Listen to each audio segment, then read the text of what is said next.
enormously popular event occurs here in what is perhaps the most biologically diverse and important area of British Columbia. It happens here in Harrison and Mission and attracts thousands of people from across the nation. It is the season of the eagle and the salmon. I'm here with Joanne Chadwick. She's the president of the Eagle Festival. That's correct. Nice. And how long have you been doing that for? I have held the position of president for 6 years now. The festival is actually in its 20th year, so this is our 20th anniversary. And we have 9 separate sites set up in the Fraser Valley, stretching from Mission to Harrison Mills. We happens the third weekend in November every year. This year in 2015, it's the 21st and the 22nd.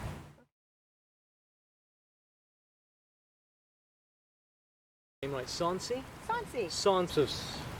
I can't even say the name right. Sonsi? Sonsi. Sonsi. Mm-hmm. It's Gaelic for handsome.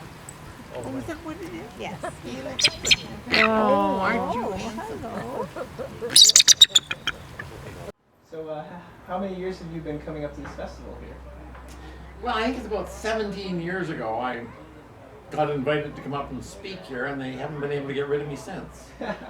And so I've been involved as the director on the Bald Eagle Festival almost ever since. And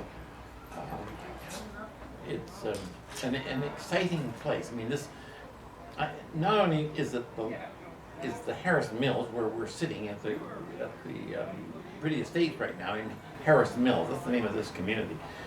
And Harrision Mills has the world's largest gathering of big birds, of eagles, of anywhere. It doesn't matter what species of eagles, this is the largest gathering. So, as an eagle biologist, this is a pretty exciting place to come. Yeah.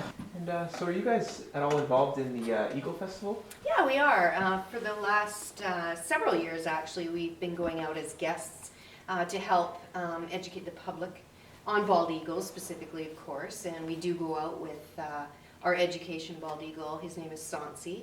And people are able to see him up close and learn all about him and what happened to him and why he's non-releasable. And also a little bit of education about owl orphan wildlife and what we do to help them.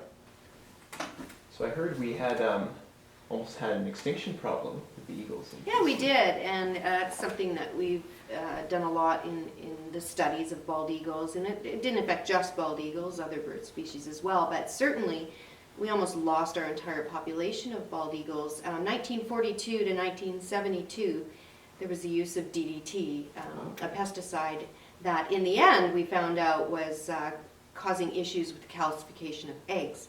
So what was happening is the birds would ingest this somehow, and when it was time to lay their eggs, they would either sort of disintegrate, or if they were even to make it out, when the birds would sit on them, they would just crush. There was just no calcium.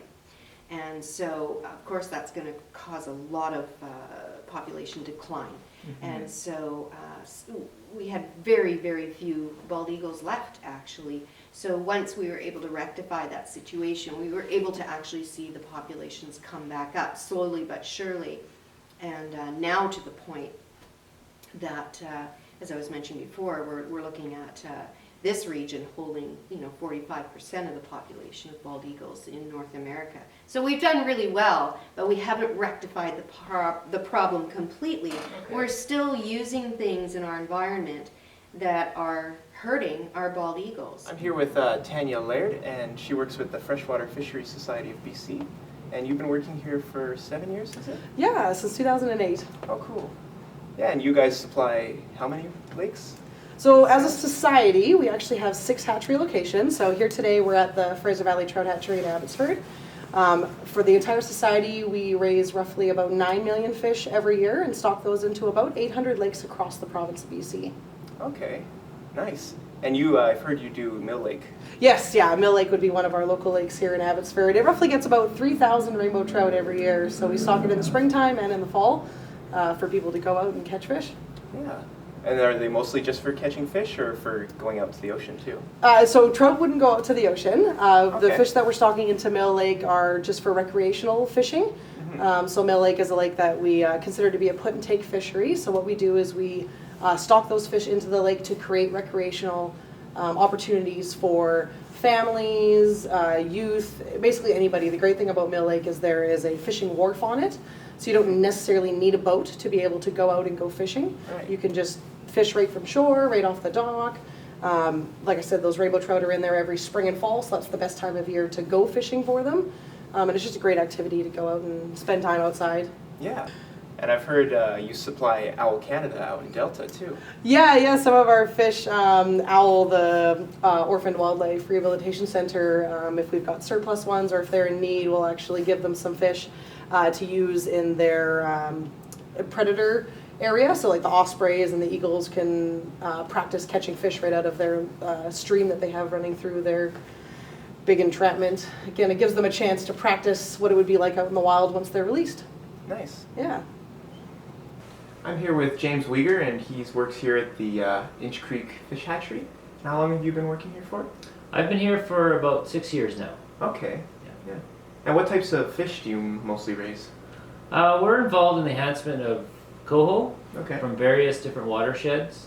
We also do inch chum salmon as well. And we're involved in sockeye program as well, which entails two different stocks, the cultus stock, which is a conservation program, as well as the upper Pitt River sockeye stock. Okay. And we also do some steelhead culture for the province as well. Okay. And how long has the Inch Creek Hatchery been working with the Eagle Festival? As far as I know, it's probably been about 10 years. Okay. It's sort of a partnership that's been developed between ourselves and the Eagle Festival. We're basically one of the stops on their scheduled tours, or sort of tour destinations they have during the festival.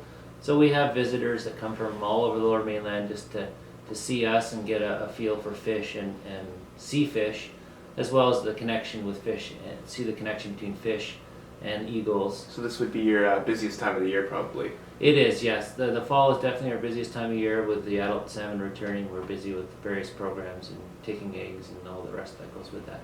Okay.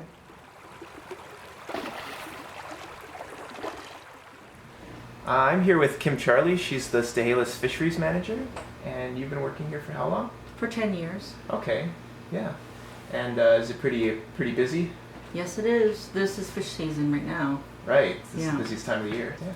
And how have the fish numbers been this year compared to other years? Not good. No? Not this year.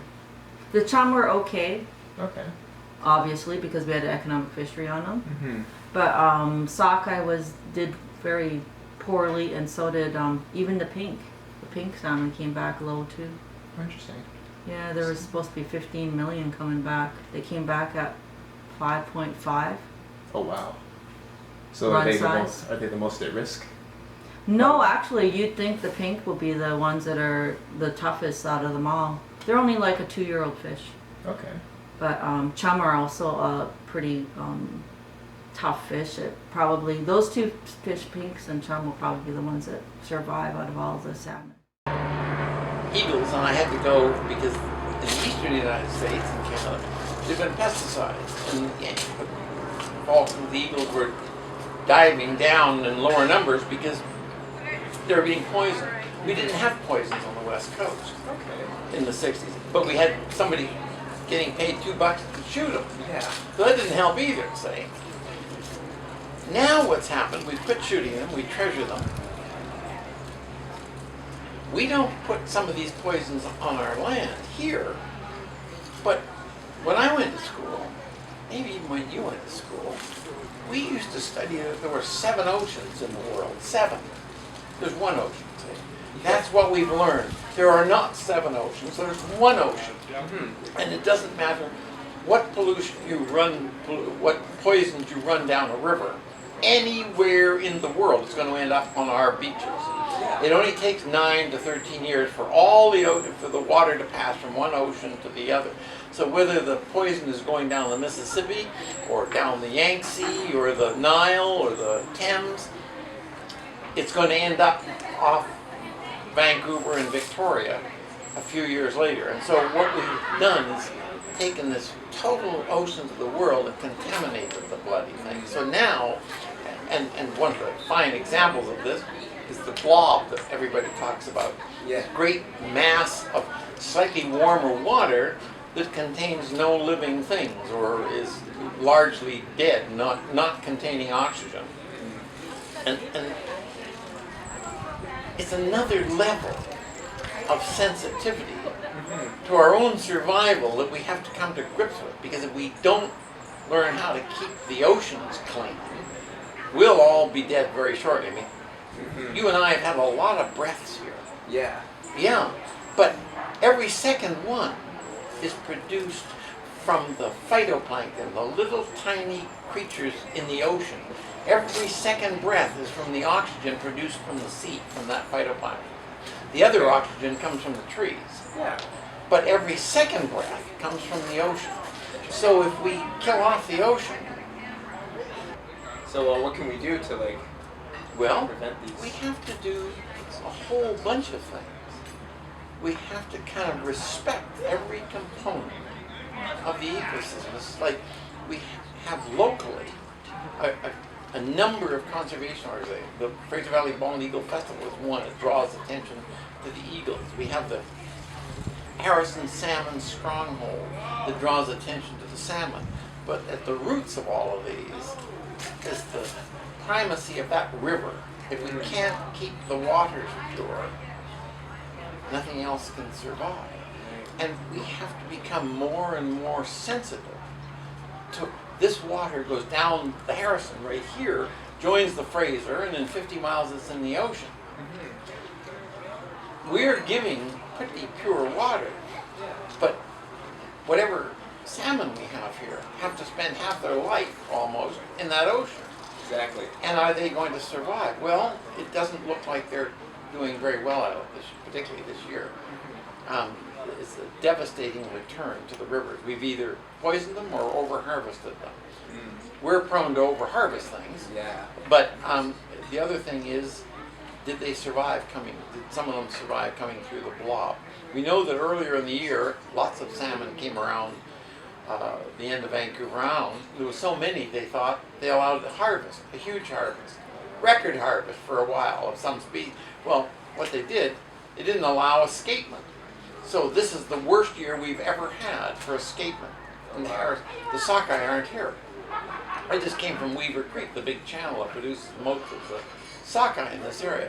We should have had 20,000, up to 20,000 fish spawning there. It was 2,100 this year. Thanks. Yeah, and the first ones that came in so early with the warm water, the changing of climate. They didn't even spawn, they just died. It was too warm for them. And there aren't any more to come, it appears. We thought maybe there would be some more to come up, they're not there. So that's a devastation 4 years from now. What's going to come back? Not very many things. And the same thing appears to be with the pinks. This was to be our big year. We only get pink salmon every second year. The northern parts of the province get them on the even years. We get them on the odd years. Interesting. This is an odd year, so we were expecting a huge pink run. There's almost none in the rivers. So what's happened to them? Have they go out offshore and try to swim through that area where the blob is? Well, they probably can't survive a huge track of water with no oxygen in it. Yeah, that makes sense. Yeah, well, it makes sense. What doesn't make sense is how we created that blob. That was created by greed. That was created by people dumping contaminant. I mean, there have been blobs every year at the mouths of the big rivers of the world where there's agriculture. And every year, after the runoff and the draining off of pesticides off the big farmland areas, it would drain down into the mouths of those rivers and cause a blob at the mouth of each one of these big river systems. Fortunately, come winter, or the hurricane season, there'd be great storms churning up the water, and it would drive more oxygen, and it gradually bring life back to that water. And so then it wasn't until spring when the new flushing out of the pesticides off the farmland killed everything again. But we've gone through that so many years in a row now that some of these areas aren't coming back. They're just not coming back. I'm here with Jerry Powers. He's rescued many eagles over the years. I've heard it's around 85. 85 in 15 years. Oh wow, nice. I got an eagle once out in Matsui Flats, laying in the field. It was getting so dark, all I could see was his white head. So I carried him in my net to the truck, laid him in my shop overnight in a big kennel. He was still laying there like I put him in there. But he looked like he had some life in him. I couldn't really tell. So I drove him down to Owl. And just before I got there, I heard this big commotion in the back seat of the truck, eh? And he's on his feet. Oh. He coughed up a big piece of plastic. Oh wow. Well, I get a lot of them from the dump.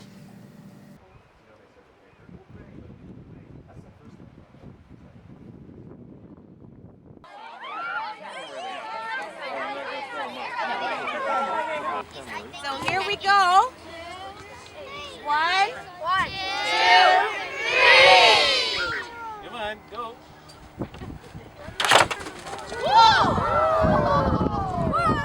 There we go. It's legal.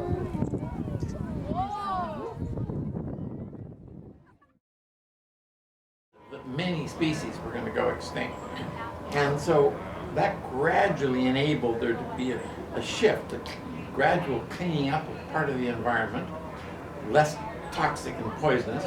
And some of the species started to come back. Lots of species didn't come back, and they're still pretty rare and endangered or gone. But eagles, the scavengers that they are, and they're predominantly scavengers, they were able to come back. Right? It's beautiful out there, and a lot of things can go wrong. I prefer to look after what we have, but I know things will change.